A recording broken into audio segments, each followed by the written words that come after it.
So in the last lecture we talked about the best ways to build links for your site, but there is another way, and it's actually paying for the links.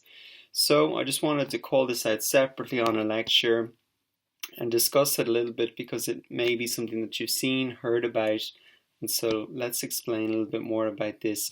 Paying for links really comes under the heading of Black Hat SEO. And Black Hat is a reference to the old cowboy movies where the bad guy wore the black hat. So you probably get a sense that this is something a little bit risky, that's not playing by the rules exactly. So let's talk about paying for links a little bit more. The first thing to note is that generally when you're paying for links, you can go onto a freelancing site, you're paying maybe $5 or $10, and really what those people are doing are creating links generally through things like blog comments, form signatures, pure directories, user profiles, and other types of directories. Now the thing is that generally these links offer the lowest amount of value, the lowest amount of power in these links because they're unlikely to come from authority sites and they're unlikely to come from sites that are within your niche. So if you remember, those were the characteristics of some of the of powerful backlinks. So the other very important thing to consider, and this is really where the risk comes in, is that recent updates to Google's algorithm means that a site can be penalized or suppressed if they have engaged in manipulative link building. So this is a relatively new addition to Google's algorithm that they will actually negatively affect your chances of ranking in the search engines if they determine that you've trying to manipulate link building. So that's really the main risk about this method. What I thought would be interesting is to maybe show you an example of where things can go wrong. And I had a client that had bought a link building package from one of these freelancing sites, and I'm going to show you that it's very obvious to anybody that this is very manipulative, looks very unnatural. So let's have a look at that. Great, so this is the client that I was saying that had bought the backlinks package, and this is just a screenshot because I didn't want to kind of show who it was.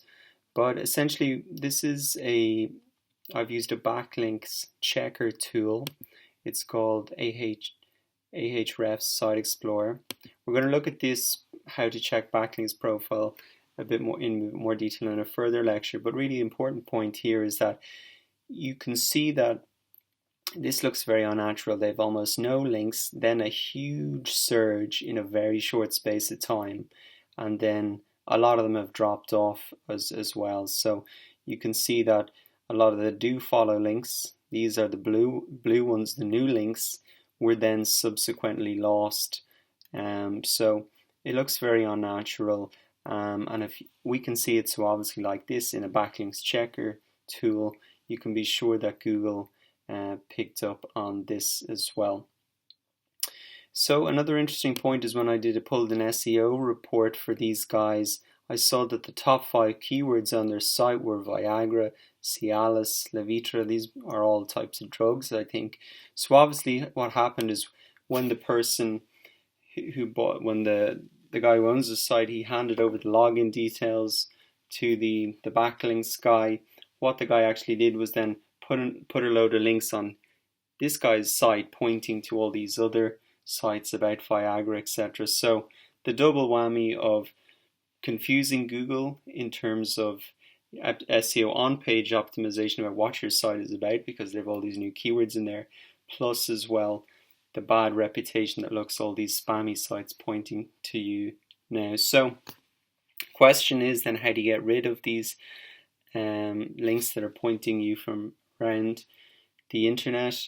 In short, it's a difficult and slow process. You can use what's called the Google Disavow tool, which is in the Google Webmasters tool, where you basically say to Google, these are all the links, I want you to ignore them please because these are spammy, etc. But if you really want to be sure, the only way to remove them is to actually do manual outreach and email the people where the sites who have the links pointing back to you and ask them to remove them. So again, a very tedious process that can take a lot of time. So in short, what I'm saying is that it's messy to clean up. It's risky from a search engine perspective. I'm not saying that buying links can't work. I think it can in circumstances, but I'm just showing you this is kind of worst case scenario, what can happen.